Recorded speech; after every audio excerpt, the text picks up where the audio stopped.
et pendant longtemps, l'école me l'a bien rendu, jusqu'à l'adolescence où là, j'ai traversé un gros passage à vide et plus rien n'avait vraiment de sens à mes yeux, en particulier l'école. Alors j'ai eu de la chance, je m'en suis sortie sans trop me brûler les ailes, mais cette quête de sens est devenue en quelque sorte, mon moteur dans la vie. Depuis 20 ans, je travaille de différentes façons auprès d'enfants et d'adolescents.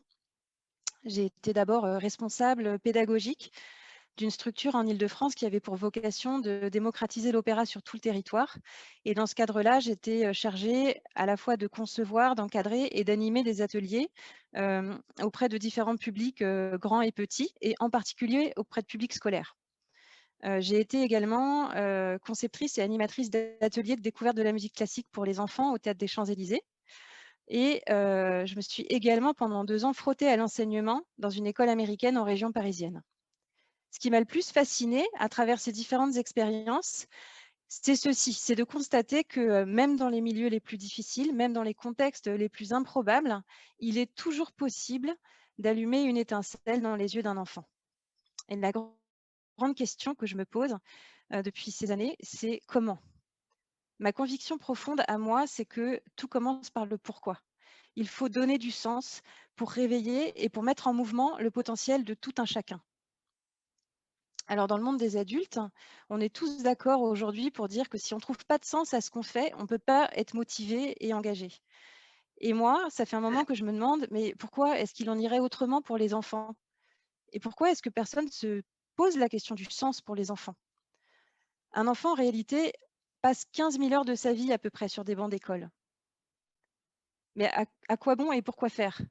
Nous, les adultes, qu'on soit parents ou éducateurs, on fait comme si les réponses à cette question allaient complètement de soi. Franchement, je ne pense pas. Et il me semble que, faute d'avoir pu se poser ces questions-là, trop d'enfants passent à côté de leur scolarité. Ils gâchent leur talent, ils ratent leur chance. Alors évidemment, je parle des 100 000 décrocheurs chaque année qui sortent du système scolaire sans diplôme, mais plus largement aussi, je pense aux 20% d'enfants qui arrivent en fin de scolarité primaire sans maîtriser les savoirs fondamentaux de lecture, d'écriture et de calcul. Plus largement aussi, je pense aux 30% d'étudiants qui font des choix d'orientation par défaut et qui finissent par regretter leur orientation. Et je pense aussi évidemment aux 10% de jeunes qui sont totalement exclus de la société, c'est-à-dire qu'ils ne sont ni en emploi, ni en études, ni en formation. Voilà, ce qui me semble important, c'est de voir vraiment l'ampleur de ce phénomène de gâchis de talent, c'est-à-dire parmi tous les élèves et même ceux qui sont passés à travers l'étiquette de l'échec, combien en réalité ont réellement vécu l'école comme un lieu d'épanouissement et comme un terrain fertile pour l'éclosion de leurs talents. Alors oui, ma conviction, c'est que tout commence par le pourquoi. Mais dans ce cas, qui s'emploie à donner du sens à de l'école et comment? Si vous voulez bien, on peut repartir de la comparaison avec le monde des adultes. Pour trouver du sens à notre travail, il me semble qu'il faut qu'il y ait 3 composantes qui soient réunies. La première, c'est de se reconnaître et d'adhérer aux valeurs et aux missions de l'organisation pour laquelle on travaille. C'est ça qui nous permet d'être enthousiastes et de rester mobilisés. La deuxième, c'est d'avoir une raison d'être personnelle qui est dans la lignée de cette mission de l'organisation. Quand je parle de raison d'être personnelle, je pense à des objectifs à long terme qui dépassent notre individu, en fait, qui transcendent notre individu, qui peuvent être de l'ordre de la famille, qui peuvent être de l'ordre de la communauté, qui peuvent être un engagement associatif, qui peuvent être de l'ordre d'une croyance religieuse ou d'une valeur morale, comme la paix ou la justice. Et c'est uniquement quand on a l'impression que la mission générale de l'organisation va dans le même sens que de notre raison d'être personnelle, que, on sent une cohérence, et que, ça nous permet non pas de subir, mais d'adhérer librement à ce qui nous est demandé dans notre travail de tous les jours. Et la troisième composante, il me semble, du levier de sens au travail, c'est, la pertinence des tâches quotidiennes. C'est-à-dire que quand bien même on est aligné avec les valeurs générales d'une entreprise, quand bien même on a l'impression que ça va dans le bon sens par rapport au sens que nous on veut donner à notre vie, si dans ce qu'on fait au quotidien, on n'a pas l'impression de faire avancer les choses et si on n'a pas l'impression de contribuer de façon concrète et active à ces raisons d'être, on peut très facilement aussi perdre le sens de notre travail. Donc, il me semble vraiment que c'est quand ces 3 éléments sont conjoints et alignés qu'on trouve une cohérence et une motivation. Alors, revenons-en aux enfants, puisque c'est le sujet de ce soir. Est-ce que les enfants se reconnaissent et adhèrent aux missions et aux valeurs de l'école? Est-ce que les enfants ont déjà une raison d'être personnelle, même embryonnaire, qui peut donner du sens à leur scolarité, un objectif qui peut leur donner envie de se remonter les manches quand ils affrontent des difficultés? Est-ce qu'ils comprennent le sens et la pertinence du travail qui leur est demandé au quotidien à l'école? Je ne crois pas. D'abord, parlons de la mission de l'organisation. Quand on parle des valeurs et de l'image de l'école, on se rend bien compte que l'école d'aujourd'hui, par rapport à l'école de la République telle qu'elle pouvait être il y a encore quelques dizaines d'années, est fortement dégradée. Elle est dégradée pour nous tous. Elle est dégradée pour nous, parents. Elle est dégradée aux yeux et dans le discours des enseignants aussi. Et cette image est fortement malmenée. Et dans ces conditions, comment espère-t-on que les enfants y adhèrent? Et s'ils n'y adhèrent pas, comment espère-t-on qu'ils soient motivés et que tout ça fonctionne? La deuxième chose, c'est la raison d'être personnelle. Dans le monde d'aujourd'hui, qui est quand même un monde de bruit, un monde d'agitation, un monde assez matérialiste, individualiste, qui va très vite, la question que je me pose, c'est quelle opportunité existe pour l'émergence d'un questionnement, d'une envie de contribuer positivement au monde? Et aussi, est-ce que nous-mêmes, adultes, nous donnons aux enfants un exemple de vie guidée par le sens? Le troisième volet, la pertinence des tâches quotidiennes, c'est la question du sens des apprentissages. Ça, c'est une question que les enseignants se posent au quotidien. Et évidemment, dans l'idéal, il faudrait que les enseignants soient en mesure d'expliquer l'utilité et la pertinence du travail scolaire. Et beaucoup d'enseignants s'emploient à le faire. Mais honnêtement, est-ce que c'est bien réaliste et faisable tout le temps? Est-ce qu'un enseignant peut prendre le temps de mettre en perspective, de contextualiser toutes les activités qu'il propose et d'expliquer aux enfants en quoi ça va leur être utile? Je ne crois pas. Je crois d'abord qu'on n'a pas le temps et je ne suis pas certaine qu'on puisse le faire de toute façon pour chaque élément du programme scolaire. Et ce cas, pour donner du sens, comment est-ce qu'on peut s'y prendre? Voilà où j'en étais en gros de mes réflexions il y a 2 ans. Avec cette conviction, commençons par le pourquoi. Mais c'est évident que je n'allais pas construire un projet entier sur des simples intuitions.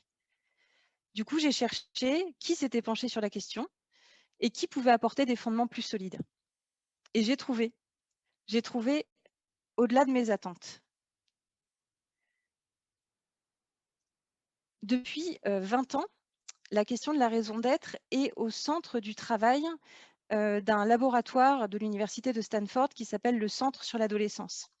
Ils ont fait des recherches nombreuses qui prouvent que la raison d'être est un prédicteur très puissant à la fois de santé physique, de bien-être et d'épanouissement psychologique, d'énergie, de résilience tout au long de la vie, de réussite professionnelle, mais aussi, ce qui m'intéresse le plus, d'épanouissement et de réussite à l'école. Alors, en quoi est-ce que ça peut être un facteur d'épanouissement et de réussite à l'école? En fait, la raison d'être incite les enfants à être le meilleur possible, non pas dans un sens compétitif, mais au sens où ils ont envie de faire de leur mieux à l'école pour faire une différence dans le monde. Donc cet objectif prosocial dont je parlais tout à l'heure, voilà, leur donne envie de bien travailler pour faire une différence dans le monde. Assez naturellement, ça développe une résilience et une persévérance scolaire qui va contribuer à leur épanouissement et à leur réussite à l'école. Ces chercheurs ont fait des études sur environ 2000 lycéens et étudiants. Ils ont d'abord testé leur niveau de raison d'être, et ensuite ils les ont soumis à des examens, enfin ils les ont mis en conditions d'examen scolaire avec à portée de main des distractions, des jeux vidéo. Et ils se sont rendus compte que les élèves qui avaient déclaré avoir une raison d'être mieux ancrée que les autres, étaient beaucoup moins enclins à se laisser distraire par les tentations à portée de main que les autres. Et qui plus est, en fin d'année scolaire, ces élèves-là étaient aussi ceux qui manifestaient le plus d'envie de persévérer dans leurs études et de prolonger vers des études supérieures. Ce qui est très intéressant aussi dans cette étude, hein, c'est que les élèves qui, eux, avaient des objectifs à long terme, qui étaient des objectifs beaucoup plus individualistes, à savoir l'envie d'avoir un bon travail intéressant, épanouissant, et tant qu'à faire bien rémunéré, ne manifestaient pas du tout les mêmes capacités d'autorégulation et de persévérance quand ils étaient soumis à cet examen. Alors, moi, cette étude, elle m'a vraiment fait un choc profond. Euh, et voilà ce qu'elle m'a appris. La première chose qu'elle m'a appris, c'est que le discours qu'on a, nous, les adultes, pour expliquer aux enfants qu'il faut qu'ils se donnent du mal à l'école, ne fonctionne pas du tout. L'argument de dire: «Écoute, il faut vraiment que tu remontes tes manches parce que, bah, c'est ça qui va te permettre, de choisir un bon travail et d'avoir une bonne vie, intéressante, confortable», que ce discours-là, en fait, glisse sur eux, comme l'eau sur les plumes du canard. Ça, c'est la première chose. Et la deuxième chose, c'est que pour le coup, ce qui a un impact réel et durable, c'est de favoriser en eux l'émergence d'une motivation supérieure qui leur donne envie de se donner du mal pour contribuer positivement au monde, au-delà de leurs propres intérêts individualistes. Alors bien sûr, ça ne remplace pas d'autres stratégies de motivation en salle de classe, et notamment la nécessité évidemment de rendre les cours intéressants, interactifs, et d'engager les enfants par le contenu même des cours et la méthodologie et la pédagogie pratiquée. Mais on ne peut pas, comme je le disais tout à l'heure, on ne peut pas tout rendre intéressant, on ne peut pas tout gamifier. Et parfois, il faut en passer par des apprentissages qui peuvent sembler rébarbatifs et ennuyeux. Et dans ce cas-là, le fait d'avoir cette lame de fond de motivation liée à la raison d'être est ce qui permet d'ancrer plus durablement la persévérance scolaire. Voilà, donc cette découverte-là, pour moi, a été essentielle. C'est ce qui m'a permis de confirmer cette conviction que j'avais sur la nécessité de donner du sens à l'école. Mais ça n'était que la première des choses que j'ai découvertes. Je me suis rendu compte qu'en fait, la raison d'être n'était que un des leviers de motivation qui avait été étudié par ces chercheurs aux États-Unis, à Stanford, mais ailleurs également, et qu'en fait, ces leviers de motivation étaient au nombre de 3. Donc, la raison d'être de l'apprentissage est la première. La deuxième, pardon, pas dans le bon sens. La deuxième, c'est le sentiment d'appartenance à l'école. Alors, qu'est-ce que c'est le sentiment d'appartenance? C'est le fait de se sentir à sa place dans sa classe, dans son école et à l'école en général.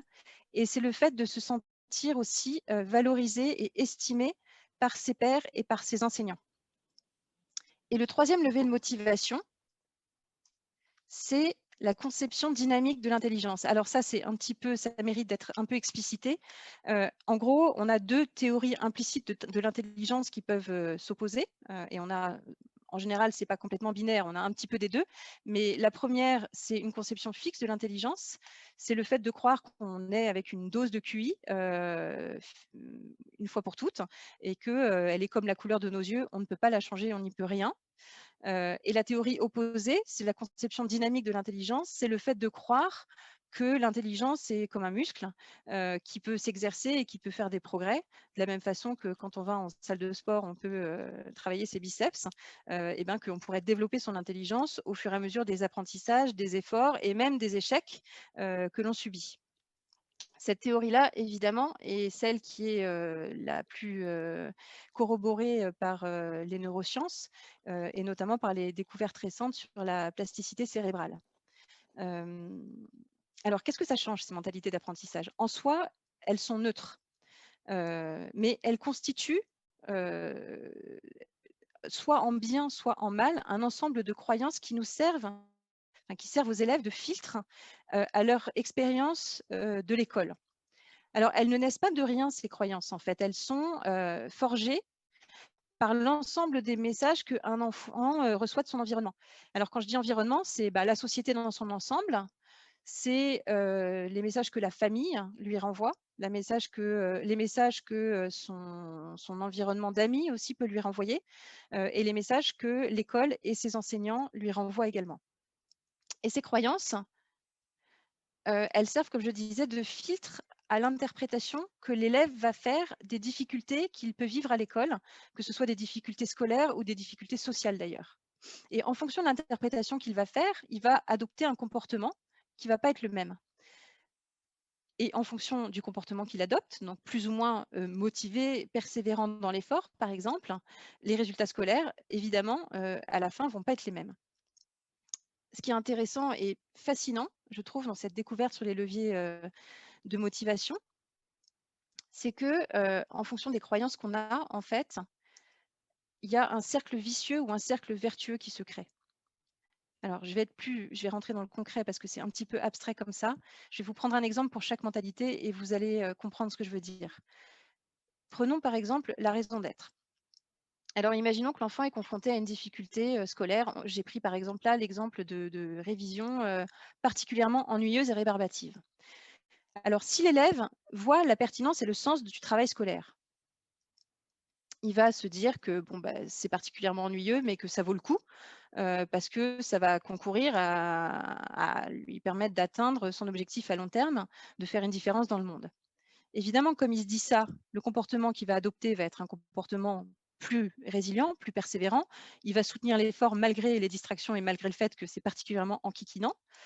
Et ça va avoir un impact sur ses résultats. Comme il a correctement travaillé, qu'il a soutenu son attention et son effort, il risque d'avoir une meilleure note que s'il ne l'avait pas fait.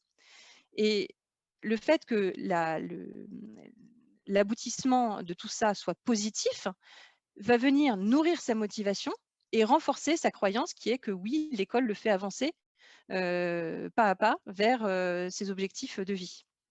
À l'inverse, si l'élève ne voit pas du tout à quoi son travail scolaire peut servir pour lui, devant cette tâche très ennuyeuse ou ce travail particulièrement difficile, il va se dire que ça n'a pas vraiment d'intérêt pour lui, ni pour ceux qui comptent à ses yeux, de s'appliquer particulièrement. Donc le comportement qu'il va adopter, forcément, sera moins persévérant, il va se laisser plus facilement distraire et on imagine bien que ses notes seront moins bonnes que celles de l'élève décrit plus haut. Et cette croyance-là, du coup, va engendrer une succession de micro-décisions et de micro-comportements qui vont venir alimenter sa croyance négative et saper sa motivation. Donc voilà pour la raison d'être. On peut faire une démonstration similaire sur le sentiment d'appartenance à l'école. Donc là, je vous ai pris comme exemple un enfant qui reçoit un commentaire négatif d'un enseignant, que ce soit une évaluation écrite ou un commentaire oral. L'enfant qui pense que oui, bien sûr, il a toute sa place à l'école, va probablement pas prendre ça de façon personnelle. En tout cas, ça va pas engendrer une remise en question qui va l'ébranler terriblement. Il va se dire que bah ok, d'accord, il a eu une mauvaise note ou un mauvais commentaire, mais que ça arrive à tout le monde d'avoir des difficultés et il va être plus enclin qu'un autre enfant à rebondir et à rester impliqué scolairement et socialement. A priori, donc, ça n'aura pas forcément d'impact positif, mais en tout cas pas d'impact négatif sur ses notes. Et on est dans le fameux cercle vertueux que je décrivais tout à l'heure. L'élève qui a la croyance inverse, qui se dit que l'école, c'est pas pour lui. Si il se prend une remarque désagréable, il va se dire, ben, ce genre de choses, ça n'arrive qu'à moi. Et il va forcément soit adopter une attitude de retrait scolaire, donc de désengagement par rapport à l'effort scolaire qu'on lui demande, soit une attitude de retrait social, il va se refermer comme une huître, soit alors, ça peut avoir l'effet inverse qui va adopter un comportement transgressif. Et donc, on voit là aussi les germes de problèmes de climat scolaire et de violence scolaire. Il y a de fortes chances pour que ces notes derrière soient en forte baisse et que tout ceci alimente un cercle vicieux qui vienne renforcer sa croyance d'inadaptation et d'inadéquation à l'école et saper sa motivation scolaire. En ce qui concerne la troisième croyance, c'est-à-dire la théorie fixe ou dynamique de l'intelligence, un enfant qui pense que son intelligence peut progresser, s'il a une mauvaise note, ça va de soi qu'il il va se dire bah, c'est pas grave, j'ai pas assez révisé ou j'ai pas acquis cette compétence ou j'ai pas su demander de l'aide à mon copain, mon papa, ma maman ou ma prof, voilà, et je ferai mieux la prochaine fois. Cet enfant-là, il va rester engagé. Il va probablement d'ailleurs redoubler d'efforts parce qu'il risque d'être piqué au vif. Il va peut-être demander de l'aide à l'extérieur et développer des stratégies d'apprentissage plus efficaces. là, pour le coup, c'est évident qu'on va dans le sens de l'amélioration des notes on rentre dans un cercle vertueux de résultats qui s'améliorent et de motivation qui s'auto-renforce. L'élève, lui, qui croit que son intelligence est fixe, et là, je ne l'ai pas mentionné, mais c'est important de noter que ça ne concerne pas que les mauvais élèves. Il peut y avoir des très bons élèves qui ont une mentalité fixe. Et ces élèves-là, le jour où ils subissent un revers, vont beaucoup plus mal le prendre que l'enfant qui croit que son intelligence peut progresser. Donc, l'élève qui croit que son intelligence est fixe va se dire, devant une mauvaise note, va se dire, je suis nul dans cette matière et probablement, ça ne sert à rien de me casser la tête. Le comportement qu'il va adopter va être un comportement d'abandon et les résultats scolaires forcément vont être à la baisse, etc., etc. Tout ça est évidemment un tout petit peu manichéen. C'est évident qu'on n'est jamais ou tout l'un ou tout l'autre, on est toujours un petit peu entre les deux. Mais c'était schématique pour vous montrer comment fonctionnent ces fameuses mentalités. Ce qui est vraiment important de retenir, c'est que en soi, les mentalités d'apprentissage sont neutres, mais que elles peuvent soit aller vers du positif, des croyances qui viennent renforcer la motivation, soit aller vers du négatif, et que dans un cas, on est dans des schémas de réussite qui s'alimentent dans le temps, et dans l'autre cas, on peut vite être enfermé en fait dans des spirales d'échecs. Les résultats scolaires venant renforcer le désengagement, qui vient renforcer à son tour les croyances négatives, etc., etc. Ce qui m'a particulièrement frappée quand j'ai découvert l'existence de ces recherches sur les mentalités, c'est que c'est venu faire écho à des chiffres qui m'avaient particulièrement interloquée quand j'avais creusé un petit peu l'état de la scolarité en France. En fait, la France, les élèves français sont particulièrement et singulièrement déficients sur ces 3 mentalités. La raison d'être, il y a une étude du CNESCO, donc le Conseil national d'évaluation du système scolaire de 2017, qui cite un chiffre, à mon sens, assez terrifiant, qui est que 22 des enfants s'ennuient souvent ou tout le temps à l'école en France. Je vois je vois un rapport direct avec le fait qu'ils ne trouvent pas de sens à ce qui leur est demandé à l'école. En ce qui concerne le sentiment d'appartenance à l'école, la dernière étude PISA, en 2019 donc, nous indique que les enfants français sont de tout l'OCDE ceux qui disent se sentir le moins à leur place à l'école. À la question, l'affirmation je me sens chez moi à l'école, seulement 40% des élèves français ont répondu oui, alors que la moyenne de l'OCDE est de 73%. Et vraiment, ça fait de nous, et c'est criant, vraiment les bons derniers. Personnellement, j'ai trouvé ce chiffre vraiment effrayant. Voilà, la troisième mentalité, c'est la fameuse conception de l'intelligence, donc fixe ou dynamique. Et là aussi, le rapport PISA l'a mesuré. Et il se trouve qu'en France, il n'y a qu'un enfant sur 2 qui croit que son intelligence peut se développer, alors qu'à titre de comparaison, la moyenne dans l'OCDE, c'est 63%. Et pour le Royaume-Uni ou les États-Unis, c'est aux alentours de 70%. Alors, je reformule même la phrase dans l'autre sens. Un enfant sur 2 en France croit que son intelligence ne peut pas se développer. Voilà, donc dans des conditions pareilles, on se demande quelle valeur il peut accorder à l'effort, quel espoir il peut fonder dans ses capacités de progresser en classe. Donc ces mentalités d'apprentissage, elles jouent pour l'ensemble des enfants. Elles jouent particulièrement, comme je viens de le dire, pour les enfants français, qui sont particulièrement touchés par des croyances assez limitantes sur les apprentissages. Et tout particulièrement, elles pèsent lourdement sur les élèves qui, à la base, viennent de milieux plus défavorisés.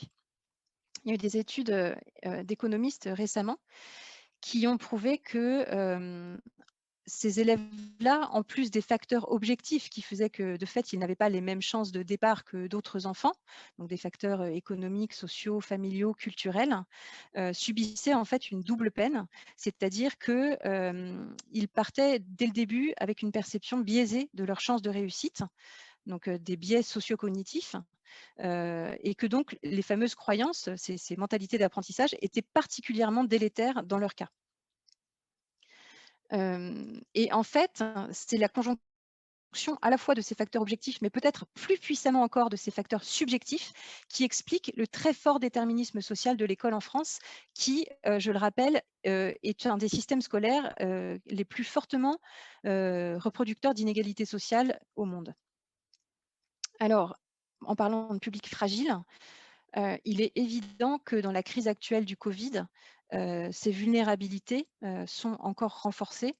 D'une part, par les conditions plus éprouvantes que subissent beaucoup d'enfants dans leur milieu familial, et d'autre part, du simple fait de l'éloignement de l'école qui vient encore fragiliser ces liens déjà parfois complexes et ténus avec l'école. Alors, une fois qu'on a dit ça, qu'est-ce qu'on fait?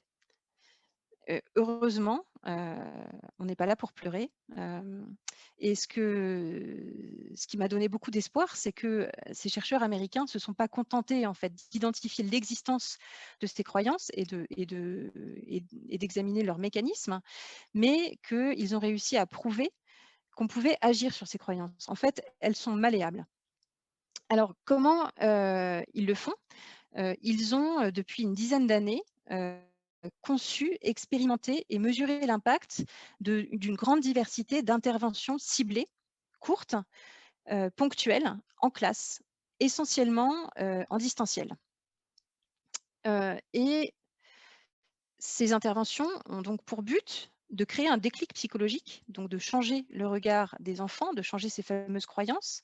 Et donc maintenant, vous commencez à connaître le système. Ce déclic psychologique conduit à un changement de regard qui a un effet direct sur le changement de comportement scolaire, qui a donc un effet boule de neige sur leurs résultats scolaires et conduit, in fine, à un impact durable sur leur trajectoire scolaire. Pour vous donner un exemple concret d'une intervention qu'ils ont développée justement sur la raison d'être, ils ont soumis des élèves de lycée à la lecture de textes que des élèves un peu plus âgés avaient écrits sur ce qui donnait du sens à leur vie et en quoi l'école leur permettait d'avancer vers cette fameuse raison d'être. Et les élèves soumis à cette intervention, après avoir pris connaissance de ces textes-là, après les avoir lus, on leur a demandé à leur tour de rédiger un petit texte pour des élèves plus jeunes, pour leur expliquer en quoi ben, eux aussi avaient quelque chose qui donnait du sens à leur vie et en quoi l'école pouvait leur permettre de construire pas à pas cette ambition. C'est les mesures d'impact en fait de ces études, de celles-ci en particulier, mais d'autres aussi, montrent qu'il y a un impact assez spectaculaire en fait sur les résultats scolaires et un impact vraiment sur la trajectoire scolaire de l'enfant à long terme, puisqu'on est dans ce que j'ai décrit là dans ma slide comme un effet boule de neige. Alors, moi, j'ai trouvé ça juste incroyable parce qu'il me semble qu'en termes de politique éducative, ça fait de ce type d'intervention, le moyen à la fois, le plus simple, le plus économique en temps, le plus économique en moyens humains, le moins coûteux, pour un effet d'optimisation globale de tout ce qu'on peut mettre en place par ailleurs, comme politique éducative, pour, notamment réduire, les inégalités, scolaires. Parce qu'en fait, en agissant sur les mentalités d'apprentissage, on agit, sur, la racine des blocages, et des logiques de désengagement scolaire. Et en fait, ça m'a tellement, interpellée, que je me suis dit que c'était ça que j'avais envie de développer en France. Et c'est ce que je souhaite faire avec l'association, Le Sens de l'école que j'ai créée il y a 1 an. Alors notre mission, c'est de favoriser l'accrochage scolaire, c'est-à-dire à la fois dans sa dimension évidemment très importante de prévention du décrochage, mais aussi plus largement dans sa dimension tout aussi importante d'épanouissement et de floraison des talents de tous les enfants qui pourraient passer à côté de leur scolarité. Alors, notre ambition est d'agir sur ces bons leviers de motivation, ces leviers de motivation simples et efficaces que sont les mentalités d'apprentissage. Donc, la raison d'être de l'apprentissage, on souhaite aider les enfants à mettre du sens de leur scolarité pour qu'ils souhaitent faire de leur mieux à l'école afin d'avoir un impact positif sur le monde. Le deuxième levier, le sentiment d'appartenance, on souhaite les aider à développer une vision positive de l'école pour les accrocher avant qu'ils ne décrochent. Et le troisième levier, la conception dynamique de l'intelligence, on souhaite leur permettre de devenir acteurs de leur progrès grâce à des pédagogies positives, actives et coopératives. Alors, à qui est-ce qu'on s'adresse? Potentiellement à tous les enfants. Je pense qu'il n'y a pas un enfant pour qui ce type d'approche est inefficace. Mais comme on l'a dit, il y a quand même des publics qui sont prioritaires parce que d'une part, ils sont plus lourdement touchés que d'autres par ces croyances délétères, et d'autre part, comme ces croyances pèsent plus lourdement sur leur scolarité, c'est là aussi que l'effet de levier et la transformation positive de ce type d'intervention est le plus spectaculaire. Pour ces raisons, et parce qu'il faut bien commencer quelque part, pour l'instant, on cible surtout les élèves de l'éducation prioritaire et des quartiers prioritaires de la politique de la ville, et tout particulièrement les élèves de cycle 3. Alors, pourquoi cette tranche d'âge? Pour un ensemble de raisons. La première, c'est que le cycle 3 est un cycle vraiment charnière. C'est donc les classes de CM1, CM2 et 6e, qui dans l'éducation nationale sont un seul et même cycle, mais qui sont à la charnière du primaire et du collège, et qui permet donc de travailler sur la prévention du décrochage et sur l'accrochage en amont du secondaire où, on le sait, se jouent davantage les logiques de désengagement et de désaffection de l'école. Donc l'idée, c'est de pouvoir donner un élan aux élèves avant qu'ils arrivent dans le secondaire. La deuxième raison, c'est que des acteurs qui travaillent sur le décrochage scolaire, en règle générale, travaillent dans le secondaire. Et donc l'idée, c'était de travailler en complémentarité et en amont. Et la troisième raison, c'est que les chercheurs en psychologie qui ont étudié les mentalités d'apprentissage ont identifié que c'est vraiment dans cet âge-là, des 9-12 ans, qu'elles sont idéalement malléables. C'est-à-dire qu'avant, elles ne sont pas encore figées, mais donc on peut agir dessus, mais du coup, ça peut encore bouger, donc on n'est pas vraiment assuré d'avoir un impact durable. Et après, elles sont un peu trop cristallisées, et donc c'est probablement plus difficile de les déloger et de les transformer en croyances positives. Alors, comment est-ce qu'on fait? Aujourd'hui, c'est tout neuf et tout récent, mais on propose un parcours d'atelier dans les classes sur le temps scolaire, qui a pour but donc non pas de leur, véhiculer un message quelconque, mais de les aider eux-mêmes à cheminer, pour changer leur propre regard. Donc il y a toute une dynamique en fait des ateliers. Le premier, l'envie qu'on a, c'est de passer par la porte de l'empathie pour leur faire ressentir que l'école est une chance, en s'abstenant bien sûr de tout discours culpabilisant et moralisateur. Mais on commence par un documentaire qui montre des enfants pour qui c'est vraiment difficile d'aller à l'école. Et à partir de ce documentaire, on peut bâtir une discussion collective sur les difficultés d'accès à l'école dans le monde. Et les enfants arrivent eux-mêmes en fait à dresser le tableau de toutes les choses qui peuvent être des obstacles à la scolarisation. Et à la fin de cet atelier, on les laisse repartir avec une question qui résonne, qui est qu'est-ce que tous ces enfants et leurs parents ont vu dans l'école? Quel trésor ils ont vu qui fait qu'ils sont prêts à se saigner aux quatre veines et à se remonter les manches pour y aller? Et que nous, peut-être, on a sous les yeux, et qu'à force de trop avoir sous les yeux, on ne voit plus. Le deuxième atelier, c'est un atelier philo, où on repart de cette question-là. En fait, on leur dit, dans ce cas-là, à quoi ça sert l'école?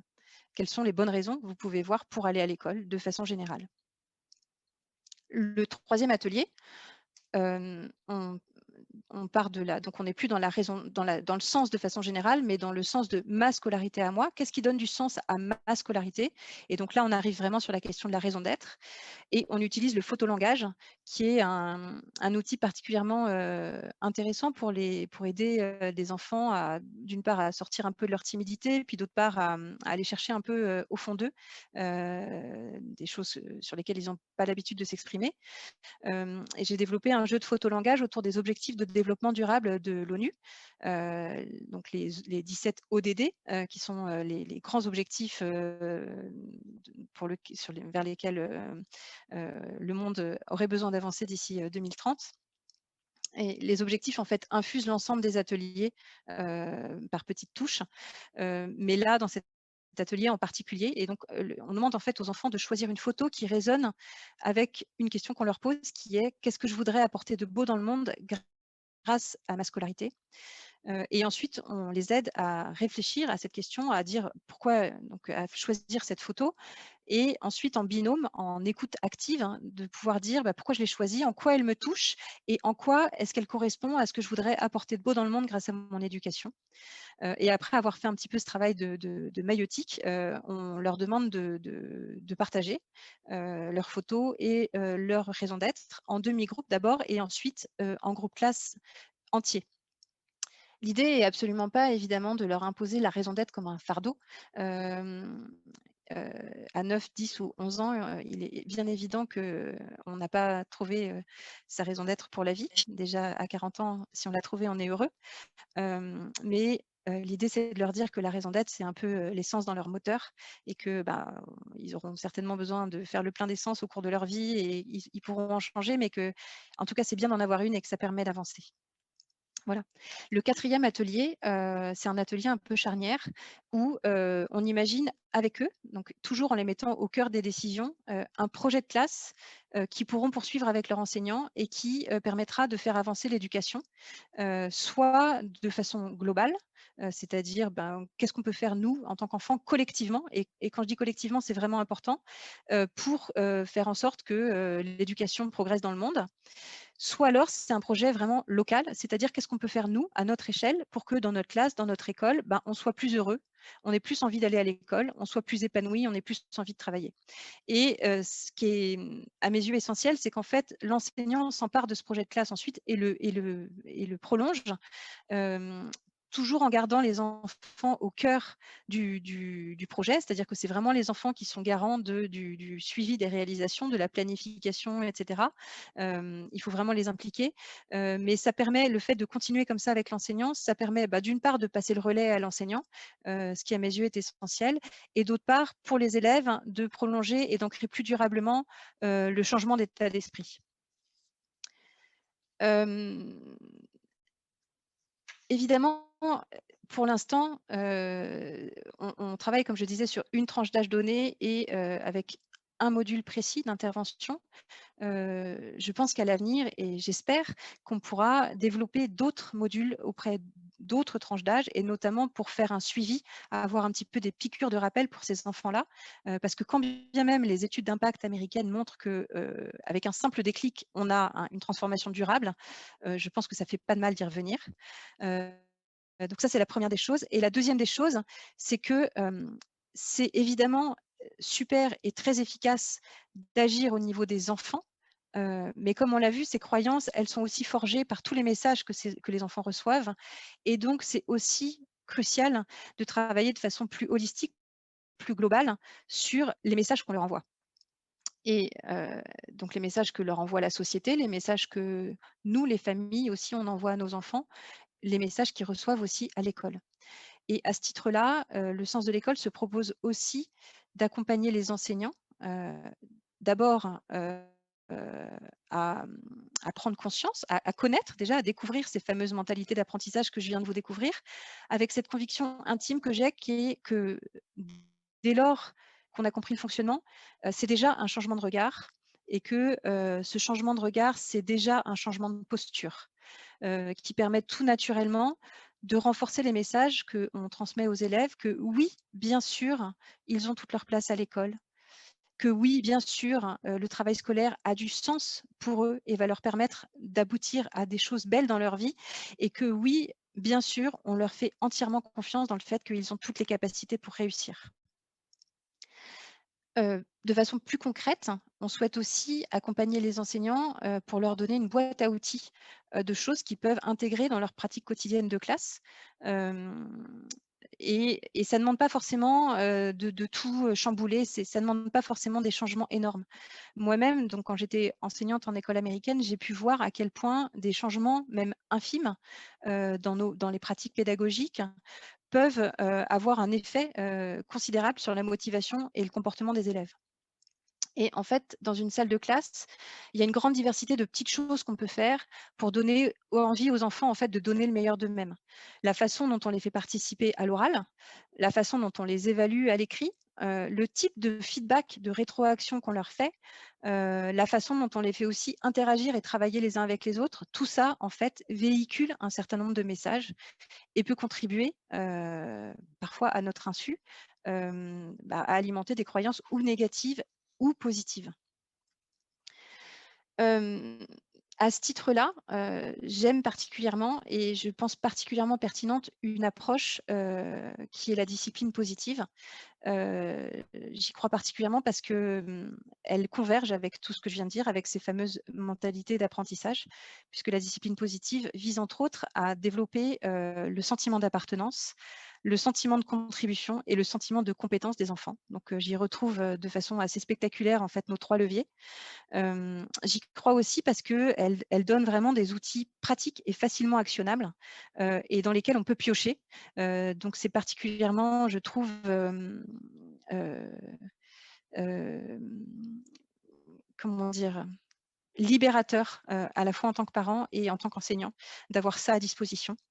Moi, personnellement, je m'y suis formée, il y a 7 ans, en tant que maman de 3 enfants rapprochés et ça a vraiment, transformé, à la fois le regard que je pouvais poser sur mes enfants et sur l'éducation de mes enfants et en même temps, ça a vraiment, changé beaucoup, l'harmonie de notre vie de famille et du coup, j'ai souhaité aussi me former à cette approche-là, comme facilitatrice, pour les écoles et dans ce cadre-là, je me rends compte aussi que ça donne une foule d'outils, vraiment, super intéressants.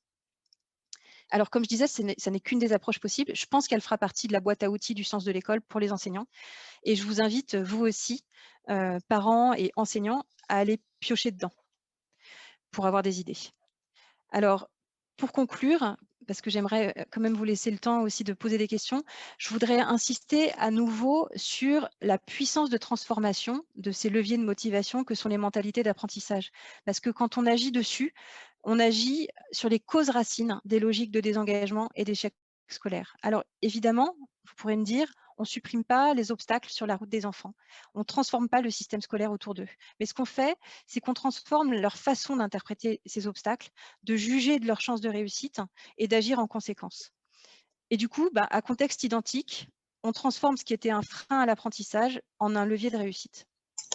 Et on le fait avec une économie de moyens que je trouve absolument remarquable. Euh, voilà, pour ce qui est de changer les messages, c'est sûr qu'on ne pourra pas globalement changer tous les messages qu'on adresse, nous, société, nous, école, en un simple claquement de doigts. On pourrait agir en fait à beaucoup de niveaux pour changer ces messages, ne serait-ce qu'au niveau de l'école. On pourrait agir dans les politiques, au niveau des réformes des politiques éducatives. On pourrait agir au niveau des programmes. On pourrait agir au niveau de la formation et de l'accompagnement des personnels. On pourrait même agir dans l'environnement physique des classes qui peuvent plus ou moins contribuer justement au sentiment d'appartenance, par exemple, des élèves dans leur classe. Mais ce que je trouve extrêmement rassurant, c'est que même si on ne fait pas tout ça, nous, parents, enseignants, éducateurs, on peut agir à titre individuel. Alors de façon empirique et intuitive, on le sait déjà et on le fait déjà. Sinon, on ne serait pas là. On sait que, le regard qu'on pose sur un enfant, notre façon de le considérer, notre façon de lui parler, notre façon de croire dans ses capacités peut changer sa trajectoire scolaire. Mais, ce que les connaissances sur les mentalités d'apprentissage nous apportent, hein, c'est une grille de lecture particulièrement pertinente pour jauger nos pratiques et pour les faire évoluer. Hem et changer un regard, changer une posture, ce qui est bien, c'est que ça coûte rien. Il n'y a pas de barrière à l'entrée, hormis des barrières, psychologiques. Et oui, c'est pas toujours facile. Ça peut demander du courage un petit peu, de la passion, beaucoup, mais c'est un chemin qui est vraiment gratifiant et qui est résolument optimiste. Alors, moi, avec le sens de l'école, c'est vrai que je fais mon petit colibri parce que je porte ce projet, à bout de bras, 100 bénévolement et depuis 2 ans et que, je réformerai pas les choses à moi toute seule. Mais je pense qu'on peut arriver à faire bouger les lignes, si on travaille ensemble. Et je pense que pour avoir un impact, on doit avancer en bonne entente. Éducation nationale, enseignants, directeurs, associations, éducateurs de façon plus générale, que ce soit les familles, les éducateurs, en périscolaire. voilà, je pense que si on accorde nos violons et qu'on est capable, de comprendre que, tout ce dont un enfant a besoin déjà pour être motivé, c'est qu'on porte un regard positif sur lui et qu'on lui donne confiance dans ses capacités de réussite, alors je pense qu'on peut faire des grandes choses.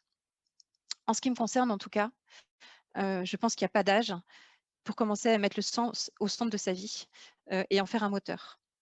Et je vous invite, vous aussi, adultes, mais c'est sans doute déjà le cas, à vous demander ce qui donne un sens à la vôtre. Et si, bah, donner du sens à l'école, c'est ça qui vous donne envie de vous lever le matin, et ben, je vous invite à me rejoindre, d'une façon ou d'une autre. Vous pouvez, m'écrire, vous pouvez, me proposer d'organiser des ateliers ou de former, des enseignants, si vous êtes en région parisienne. Vous pouvez, me poser des questions, et auxquelles je serais heureuse de répondre, voilà. Et vous pouvez aussi, de façon très concrète, si vous avez 5 minutes, et ça me serait d'une très grande aide, voter pour le sens de l'école au concours La Fabrique à Viva, parce que, bah, il y a beaucoup d'argent à la clé et que ce ne serait pas de refus, et que donc, voilà, avec quelques clics, ça pourrait, m'apporter une aide concrète et utile. Voilà, j'espère que cette conférence, vous a apporté quelques réponses ou posé quelques questions, et je suis ouverte aux vôtres.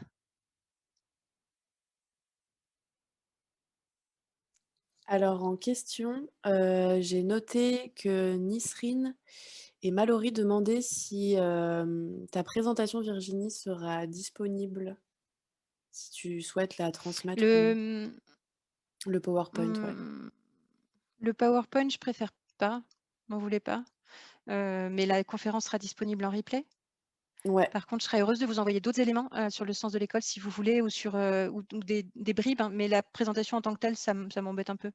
Mais ouais, ouais, ça se comprend, mais si tu souhaites me faire, parvenir des documents, ouais, Virginie, que tu veux bien transmettre, bien sûr. moi je centralise tout ça et je vous invite à vous rapprocher de nous, de la Maison de l'Apprendre après si vous souhaitez, y avoir accès. Ça marche. Il y a Karine qui demande si tu interviens uniquement en région parisienne.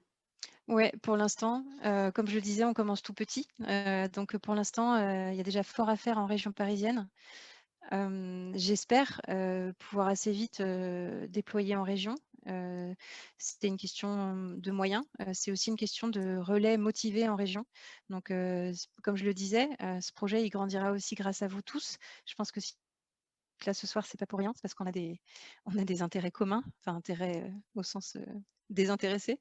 Et donc voilà, s'il y en a parmi vous qui se sentent l'âme de m'aider à développer le projet d'une façon ou d'une autre, ou d'être intervenant, ou je ne sais pas, ou de le porter de façon même plus solide, plus durable, je suis tout à fait ouverte, à ça. Mais dans l'immédiat, non. On n'est pas présent en région. Ensuite, Christina demande: y a-t-il une bibliographie sur les mentalités d'apprentissage? Oui, alors ça, je peux vous le faire parvenir. Si vous voulez, je vous l'enverrai par mail puisque j'ai l'ensemble de vos mails. En fait, c'est tout un réseau de chercheurs. Il n'y a rien de traduit en français aujourd'hui. C'est tout un réseau de chercheurs aux États-Unis qui sont aux quatre coins des États-Unis. Donc, c'est parti de Stanford.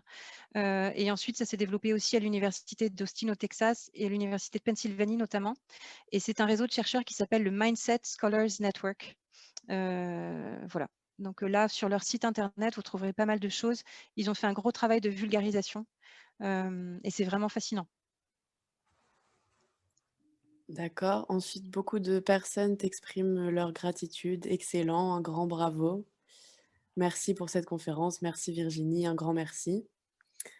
Mathilde demande: «Est-il possible de travailler sur la question de la raison d'être dans ma scolarité au niveau quatrième?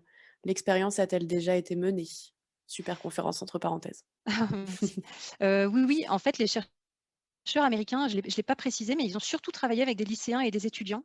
Donc évidemment, il y a pas c'est jamais trop tôt, mais c'est jamais trop tard non plus pour travailler sur la raison d'être. Je ne sais pas de quoi vous êtes enseignante du coup. C'est vrai qu'il y a des espaces pour ça, dans le cadre de parcours citoyens ou de pays au collège, ou d'éducation civique et morale, on peut faire des séances dédiées.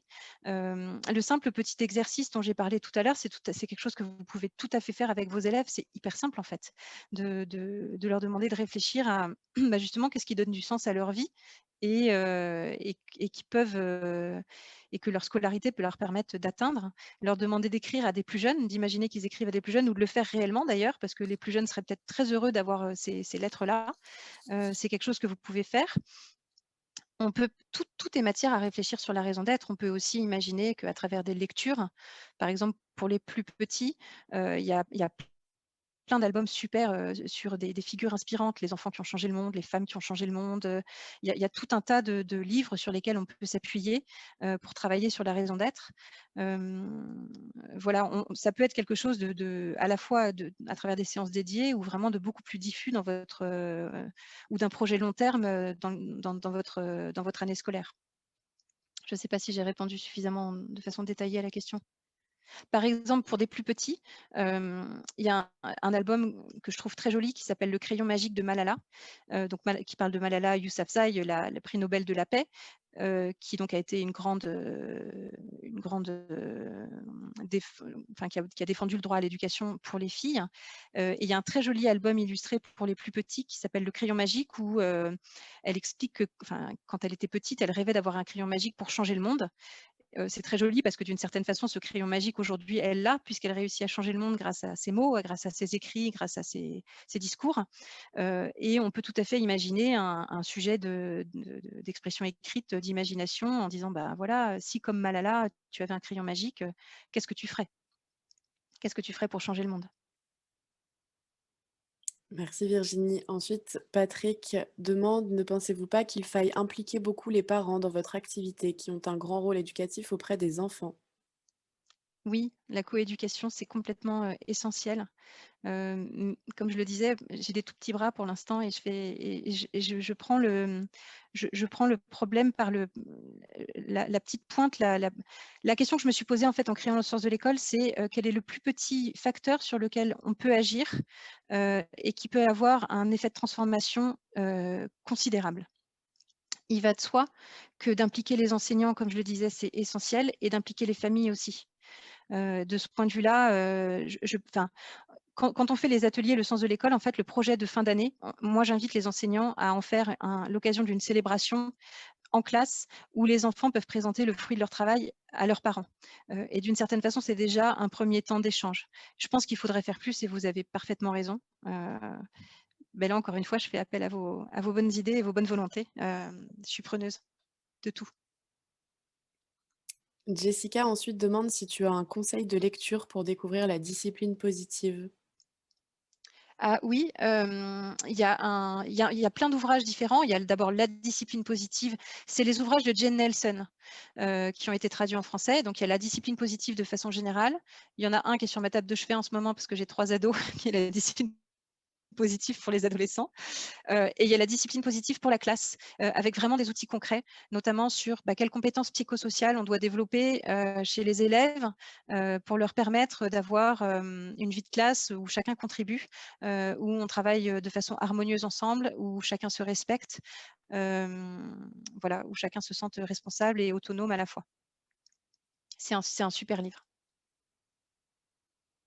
Merci beaucoup. Ensuite, Christina demande s'il y a une formation ou un titre sur la discipline positive, mais il me semble que Chloé a répondu dans le message d'après.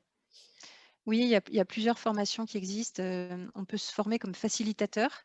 Ce sont des formations de 2 jours, donc se former comme facilitateur parent ou facilitateur pour les écoles. Si on est, enseignant, on peut, devenir un peu personne ressource au sein de son établissement.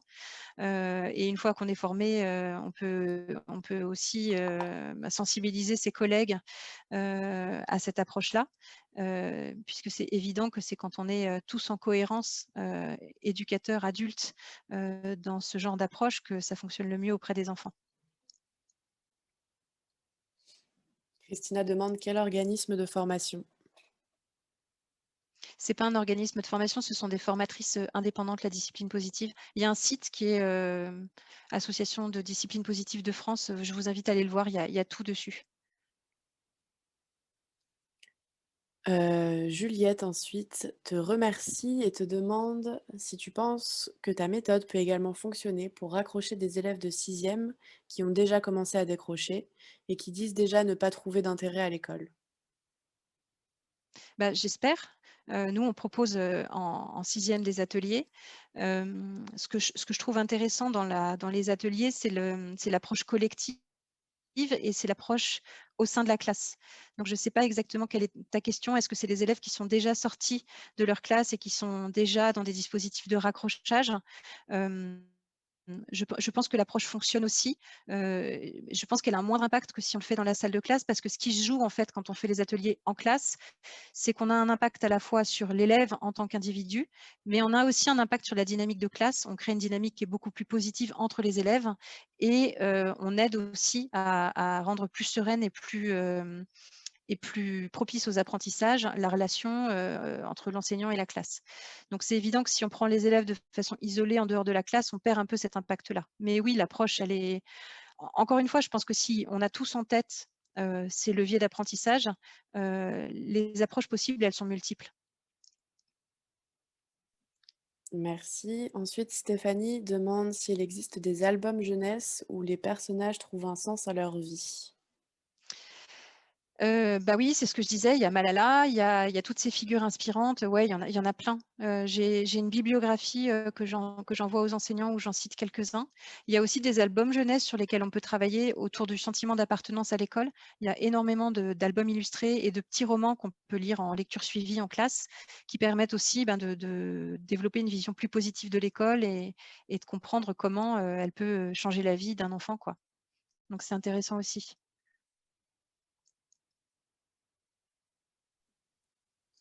Et il y a et pardon, D'accord. juste, j'ai l'esprit Oui, vas-y, d'escalier, vas-y. mais il y a une très belle, revue, qui a été créée récemment, par des très bons amis d'ailleurs, donc je fais leur pub au passage, mais c'est de bonne guerre parce que c'est tout ça, c'est pour le bien commun. C'est une revue qui s'appelle, Wow News, WOW, plus loin news, NEWS. Hem Il y a un site internet qui existe.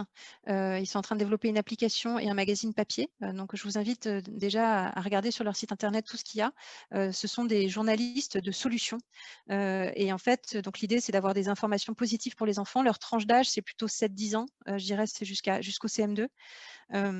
Et c'est génial parce que justement, on est sur des questions de contribution positive au monde et ben, comment on peut résoudre les grands enjeux du monde en apportant un regard de solution au lieu de ne voir que les problèmes. Donc ça, c'est une super façon d'inspirer des enfants en classe. C'est une super matière première.